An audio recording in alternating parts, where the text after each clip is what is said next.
Alrighty, welcome back to operating system. So today we get to talk about locking. So there are some things called monitors that are built into some languages because with object-oriented programming, some developers thought mutexes were too difficult to use, so they wanted something easier. So what you can do with a monitor is you can mark a method as monitored and let the compiler handle the locking for you.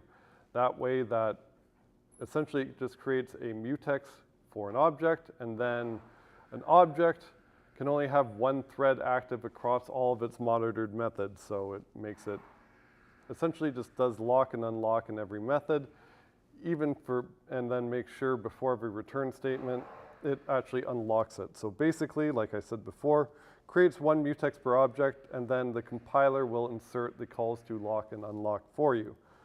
So in Java, there's the synchronize keyword, and that's an example of a monitor. So in Java, if I wanted to create a bank account or something like that, well, I could create an account, have an int balance, and then if multiple threads are calling deposit and withdrawal and updating the balance, well, banks probably don't want a data race with your money, so I can mark both these methods as synchronized, and what the compiler will do is it will create essentially a mutex called monitor, and in the deposit method, it will add a lock call to the mutex at the beginning, and then an unlock at the end. And similarly with withdrawal, it would do a lock with the same mutex, and then an unlock with the same mutex again. So it would make sure that without writing anything, you prevent data races. But the drawback is, well, you only get essentially one mutex per object, and you might want to do something a bit more fine-grained for that if there are multiple variables that don't depend on each other. You might not want to serialize the entire object. But at least when I was learning about threads, they just said add synchronize to every method and your code will work. And yeah, I had no idea what was going on. So if you ever do this, this is what's going on with Java with the synchronize keyword. So there is another way to express ordering. So before we saw centerfors, another way to express the same thing that may or may not be clear depending on your preferences is something called condition variables. And the way to think about condition variables is it essentially lets you have your own queue of threads that you can put to sleep and wake up. So we'll see an example. They have an init, a destroy, and then there are some functions that look a bit new to us. So there is a signal and a broadcast and a wait. So what the wait will do is a wait will essentially add this thread to the queue and then put itself to sleep with some other steps. And then in order to resume executing that thread, that's where signal and broadcast come in. So what signal will do is wake up a single thread that is on that queue, and then it can continue executing. And broadcast will wake up every single thread that is in that queue.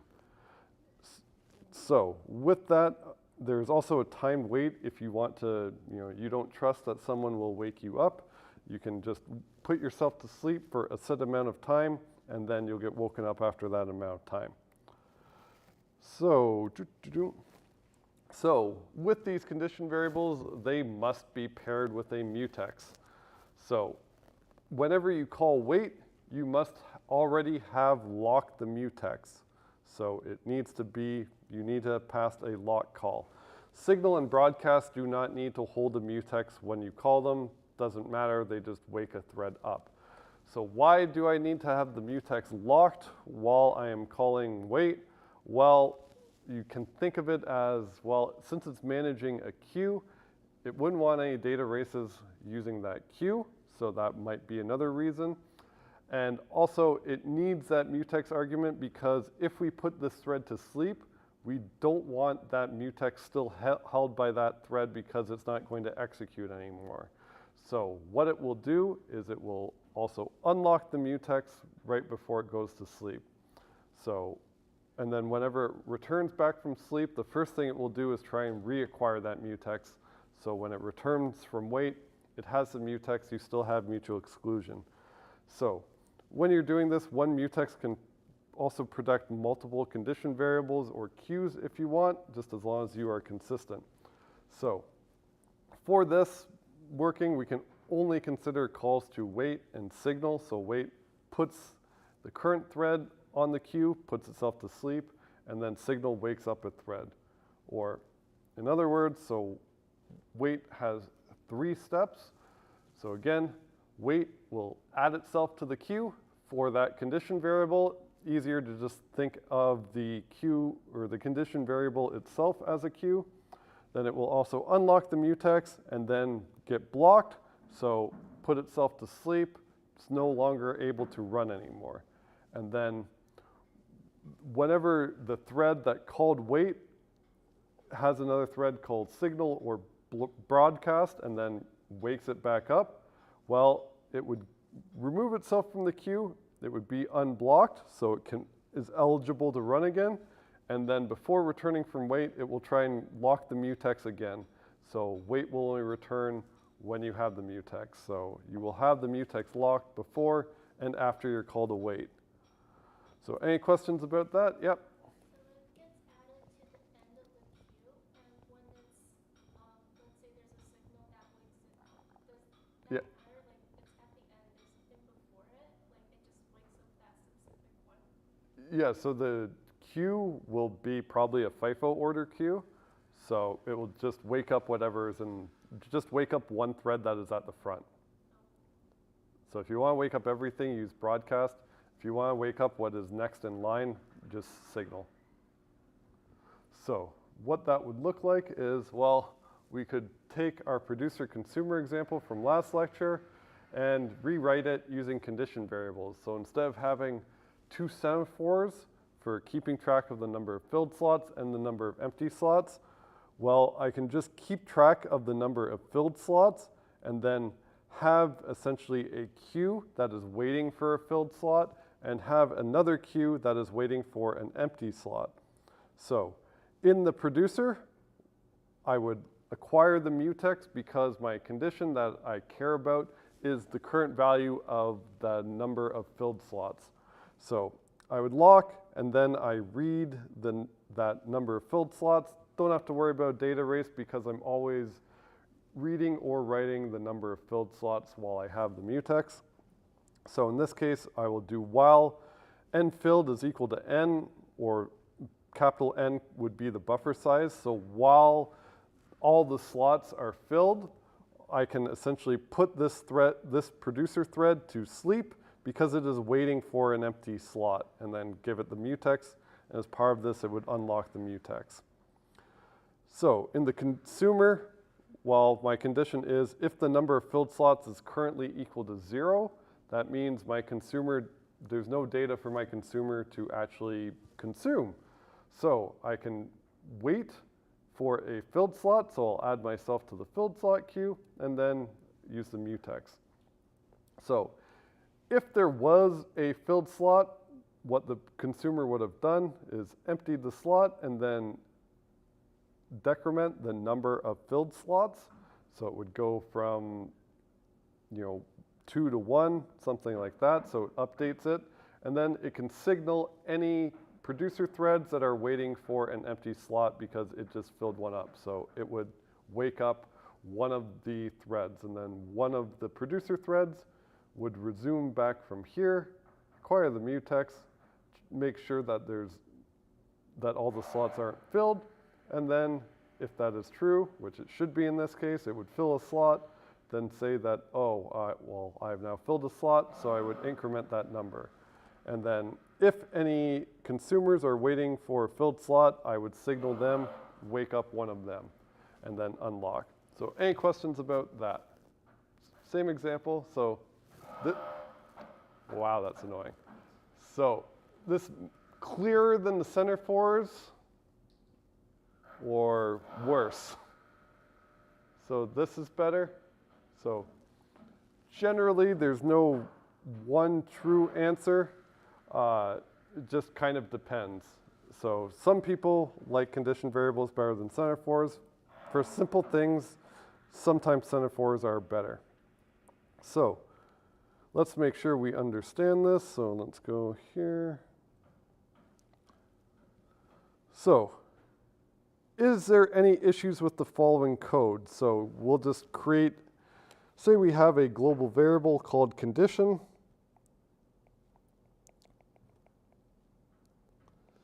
And its current value is equal to false. So I have two threads running, and these are all the threads, these are all the operations the threads will do. So because we're using condition variables, at this line here in thread 1, we want to make sure no matter what, all the code that is there should execute with the condition equal to true. So it should not be possible to execute anything at that point while that condition is equal to false. So given these two threads, is there any way, any interleaving of the threads that will cause that not to be true?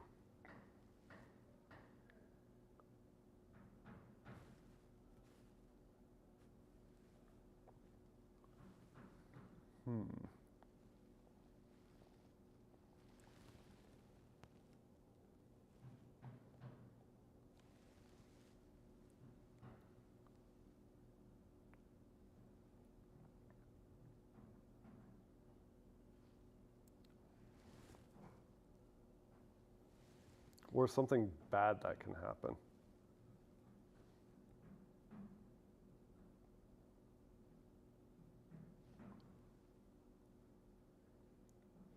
Yeah. I guess like if thread 2 sets condition to true, and then thread 1 runs goes to just the convolute. So thread 2 comes here. What the hell? Sets the condition equal to true.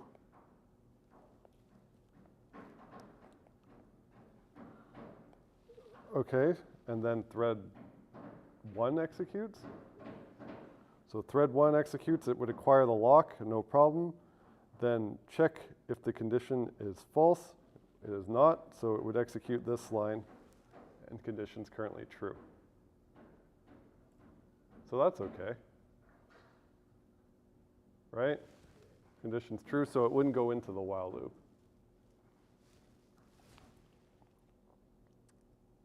So let's reset.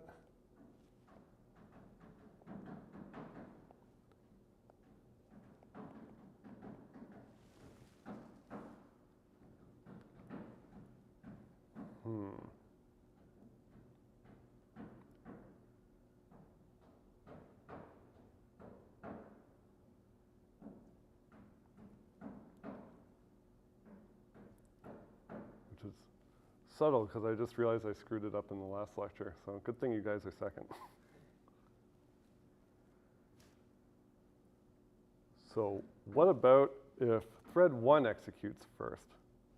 So thread 1 executes first. It grabs the mutex, checks the condition, it's false.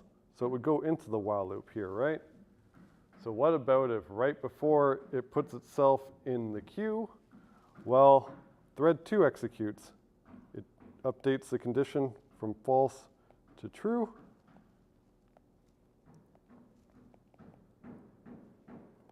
And then it would continue executing, do a signal. Right now there's nothing in that queue, nothing's waiting, so it wouldn't wake up any thread. Now we could context switch back over to thread 1, then it would execute this wait, and essentially in that wait, well, it would put itself to sleep and add itself to the queue. And now it's asleep forever. So it actually can't execute that line because nothing at this point is going to wake it up anymore.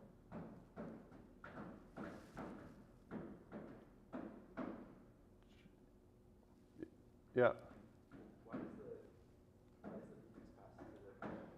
the function again? So why is the mutex passed to the wait? Yeah. So as part of the wait, so the implementation of this wait, it has to add itself to the queue.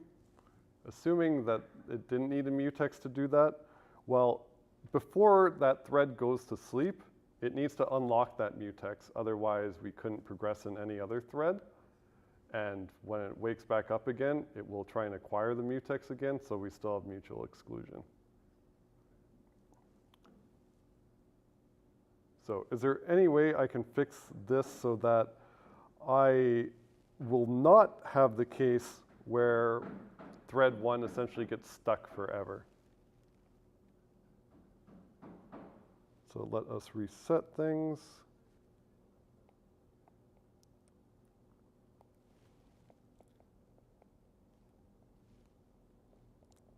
Here, I'll just write the queue for cond. Initially, it is empty. Thread 1 wants to execute here. Thread 2 wants to execute here. So how would I fix that case?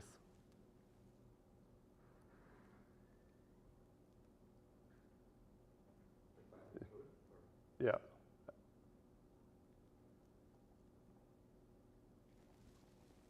So why did that happen? It was essentially a data race before, right? Because thread 2 was modifying the value while thread 1 was trying to use it. So if I want to fix that data race, what should I add? Probably in thread 2.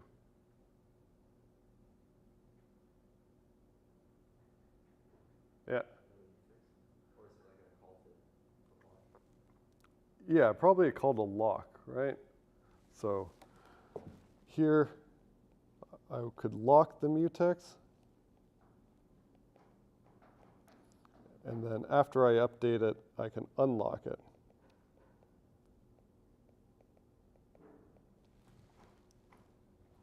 So now in that case, well, let's go through what would happen if we had that same ordering. So what happened before was thread 1 acquired the mutex. So we can say, so let's just keep track of the mutex here. So initially, no thread has the mutex. So we execute this line. So thread 1 acquires the mutex. So the mutex is held by thread 1. Then it could check the condition. The condition is currently false. So it would go into the while loop. And the problem before was we context switched over to thread 2 at this point, and then we kind of got screwed. So now if we context switch over to thread 2, its first thing is a lock. And currently thread 1 has a lock, so thread 2 cannot progress. So we just prevented that from happening.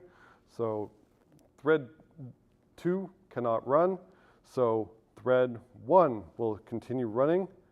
It will execute this wait, and as part of the wait, well, what it will do is add thread 1 to the queue and also unlock the mutex. So now the mutex is unlocked and thread 1 can no longer execute. So the only choice we have is to execute thread 2. Thread 2 calls lock, in which case it can acquire the lock.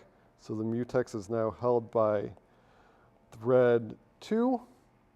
It could go ahead, update that condition from false to true.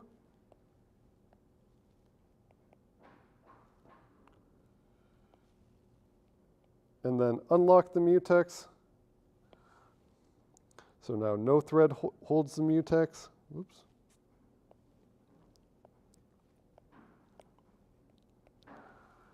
And then it would signal, it would wake up thread 1. So thread 1 is eligible to run again, and it will not return from the wait until it has the mutex. So if it continues from the wait, that means thread 1 has the mutex.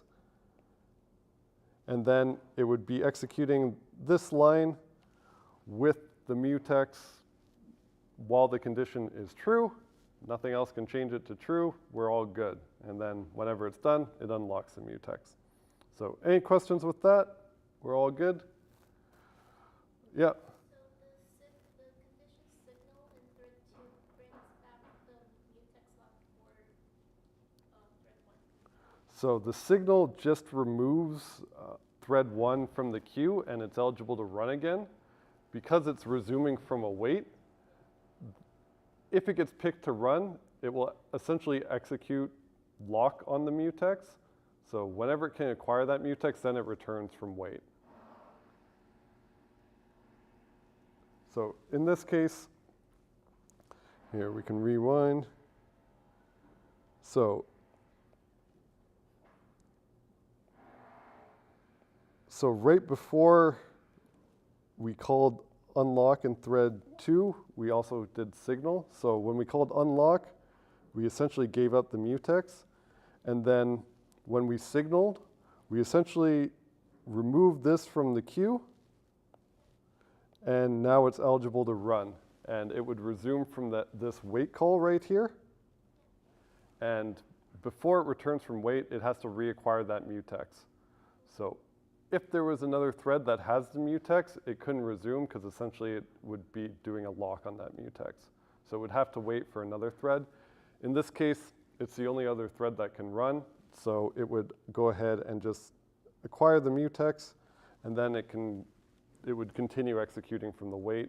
So it would go back up, check the condition again. In this case, it's true, and it would come back.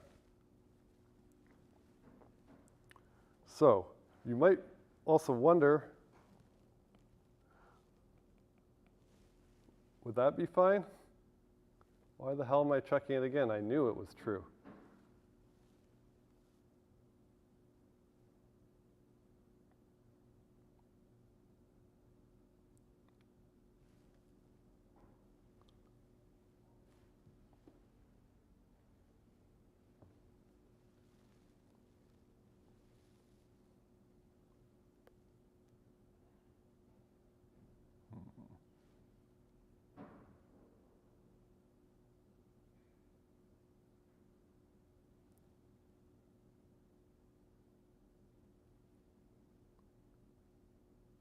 In this case, this should be okay, right? Because it only changes from false to true. So it should be okay. So in this case, it is okay, but in general, it is not. So here is a case where, say we introduce a new thread called thread 3. So if we want to introduce a new thread called thread 3, and it updates the condition to false. So here we added mutexes along everything that modifies the condition, just to make sure there's no data races. So if I change right here that while it has been changed to an if, is there a problem in this code? Essentially, what could happen at this line here? So is it possible while executing this line here in thread 1, I can execute it while that condition is equal to false? So I can, so initially,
so is that possible to execute the light blue line while the condition is equal to false?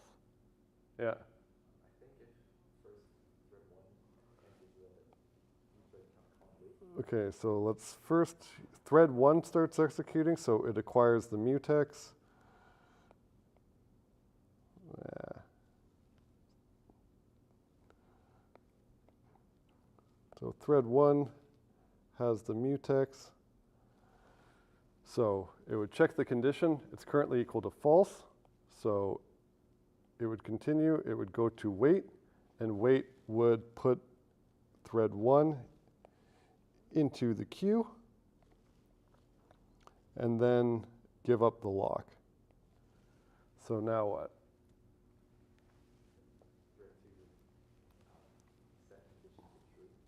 So thread 2 acquires the lock.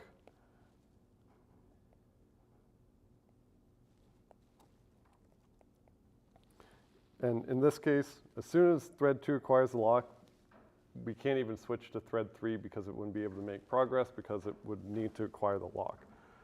So it continues executing, there's no other choice, and updates the condition to be equal to true. And then next line gives up the lock, and then it would signal. So signal would essentially remove thread 1 from the queue, and it is eligible to run again. So now we can either run thread 2 or thread 3. So what do you want to run? Thread 3. So currently the mutex is unlocked. If we start executing thread 3, well, it would acquire the mutex. So it is now held by thread 3. Thread 1 can't execute because, well, to return from wait, it has to acquire the mutex, which it currently doesn't have. Then we could update the condition to be false.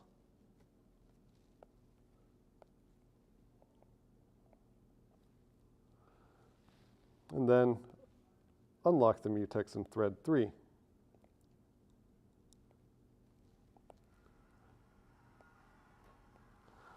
So now the only thing to run is thread 1. Before it returns from thread wait, it would acquire the mutex. So now thread 1 has the mutex. And because this is an if statement, it would resume and just go here. And now it is currently executing that line while the condition is false, which is not what we wanted. So in this case, in general, you always want this to be a while you check for the condition. As long as the condition can change back and forth values, you're not guaranteed that when you wake up and start executing again, that it's going to be actually true. So that's why you need a while loop here. Unless it's just changing once, then in that case, an if is fine. But if you put a while there anyways, it doesn't really hurt anything. So in general, just put a while loop. So any questions about that? All right, because yeah, I guarantee if you start using these and then you put an if there, it'll work like most of the time. Then you make your application a bit more complicated where the value like goes back and forth. And then suddenly, one time out of a million, something catastrophic happens and you have to debug it. So just always put a while there. That is my advice for the day. All right, so here's that example too. So again, we change the while to an if, bad things happen. So these condition variables, they serve a similar purpose as semaphores. They actually kind of look like it. So you can think of semaphores as a special case of condition variables. So if your condition that you're keeping track of was just an integer value, then, I mean, it would be pretty easy to implement a semaphore. For wait, you just check the value. If the value is currently 0, you go to sleep. And then in the post, you increment that value, and then you would signal after you have incremented it. So you wake up something that is currently waiting. So you can go the reverse way too. So you can always implement one using the other. That's like some computer science person has proved that. But it can get really, really messy, and we are computer engineers, and readability is important. So for complex things, just use whatever reads better. So there's no true one way to verify that. If a semaphore fits nicely and it makes sense, use a semaphore. If it looks like a complete and utter mess, that probably means use a condition variable. So it's something you will have to use your judgment for. We won't really play with them too much in this course. We just need to understand how they work. So Next thing is locking granularity. So that is the extent of your locks. So we saw we need locks to prevent data races, but if we just do a silly thing and put a lock around our entire program, we turn the whole thing serial. We don't have any data races, but it's really slow. So if we want good performance, generally we should divide our program into smaller sections, maybe divide the locks up so that, you know, if two things are independent, they use different locks so they can happen in parallel and won't have any data races. So, for example, the Python interpreter has historically been really slow, really bad at threading, because to prevent data races for them, they just use one big lock around the whole Python code. So it was called the GIL, or Global Interpreter Lock, and that's why threading performance in Python is atrocious, although there's been work lately to actually remove that global interpreter lock and make a bunch of smaller locks so you can try and run more stuff in parallel. So, for example, this will be a kind of an open question. So if I, by chance, cough in lab 5, give you a hash table and ask you to parallelize it and make it go as fast as possible, well, you also want to prevent data races on it. So there's a few strategies you can use. You can try and lock the whole thing, in which case it'll probably be slow, or you can try and divide up the locks and see if you can make some information independent. So things to consider about locks is, well, they have overhead, so they're not free. It takes time to at least execute that lock function. They take up some memory, although they're not that much, because they could just be a queue and 2 ints. Another thing to consider about locks is contention. So contention is essentially how many threads are calling lock at the same time, how many threads are waiting. So the more threads that are waiting on a mutex, the more overhead you get. The queue is going to be bigger. The queue will have to grow dynamically. And also all those threads are put to sleep. They're not allowed to execute while they're waiting for the lock. So contention is essentially just how many threads are fighting for a lock at any given time. And then another thing is deadlocks. So that's another new thing we need to consider once we have multiple locks. So like I said, the memory or the overhead for locks, well, they're going to take up some space in memory. They might not be much, but if for some reason you go super fine grain and you allocate 1 billion locks, that's probably too many. Even if they're 1 byte each, 1 billion is still quite big. If you always initialize them and destroy them, well, that takes time too. So if you just create a new lock for one operation, that's probably not a good thing. And also the time to acquire and release locks, aka lock and unlock them, takes time. The more locks you have, the greater the cost is going to be. So you have to find some happy medium. So you do not want deadlocks. That is the last thing we need to consider for locks, thankfully. So the more locks you have, the more likely you will have a deadlock. So there's 4 conditions for deadlocking. One is mutual exclusion. We'll only consider deadlocking essentially for mutexes. So you have mutual exclusion because that's what they do by definition. The second condition is hold and wait. So you have to have a lock and try to acquire a different lock. Then the third condition is no preemption, which means I just can't take the locks away.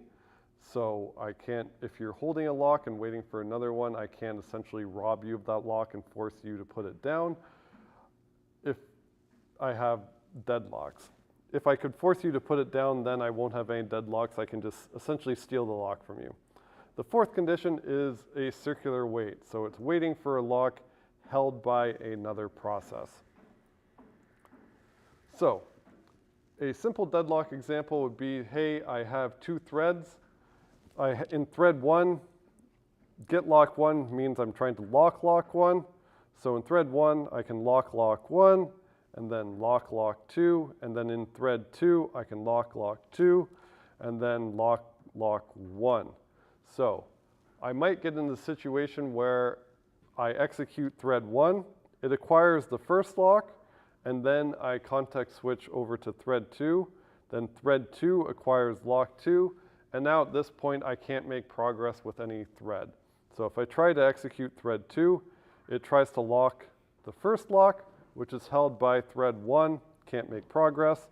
And if I try and execute thread 1, can't make any progress because it's trying to acquire the lock that is held by thread 2.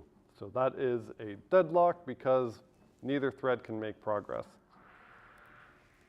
So one way to prevent a data lock is to ensure a set order of the locks, and that will prevent a data lock.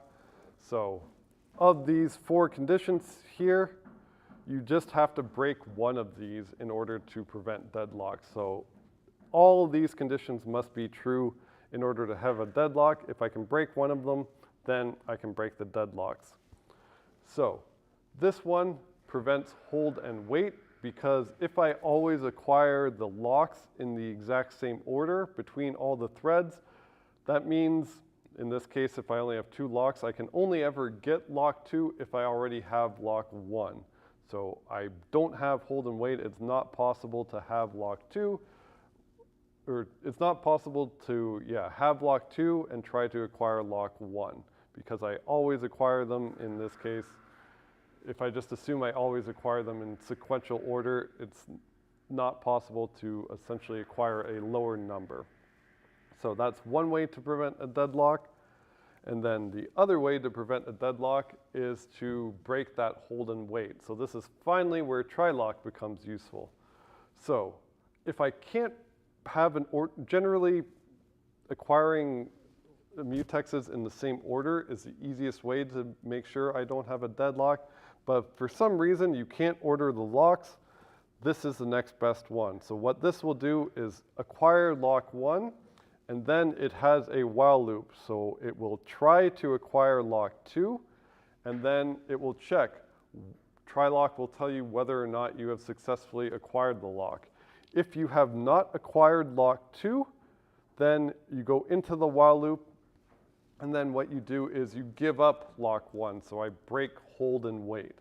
So while I have lock 1, I try and acquire lock 2. If I can't get it, I immediately unlock lock 1. And then at this comment where it says wait, at this point I currently do not have any locks. So I could wait a set amount of time, I could put myself to sleep, I could yield, I could do something, doesn't matter. Any other thread could make progress because I am now not holding any locks. Then if I want to retry, well, I can try and acquire lock 1 again. As soon as I have acquired lock 1, I would go back into the while loop and try to acquire lock 2 again. And then if I've successfully acquired it, well, then I can execute any protected code that needs to have both locks. After that, I can unlock them both. So this won't deadlock because I don't have hold and wait. So any questions about either way to prevent a deadlock? Cool. All right, so we explored some more advanced locking today. We have another tool to ensure order between threads. So condition variables are basically an explicit queue. For some more complex condition signaling, they're easier to use. Your opinion might vary though. And then if we're using mutexes to ensure we don't have any data race, the granularity of the locks or how much code they lock actually matters, especially for performance, because we're essentially making things run in serial and preventing any parallelism. So once you get into that, you will have multiple locks, and then you have deadlocks, which you must prevent. Easiest way to do that is to ensure an absolute order of acquiring the locks. If you can't do that, well, you have to do that. You have to do the thing where we broke hold and wait because we just try to acquire the lock. If we don't get it, we give up the lock. So with that, remember, poem for you, we're on this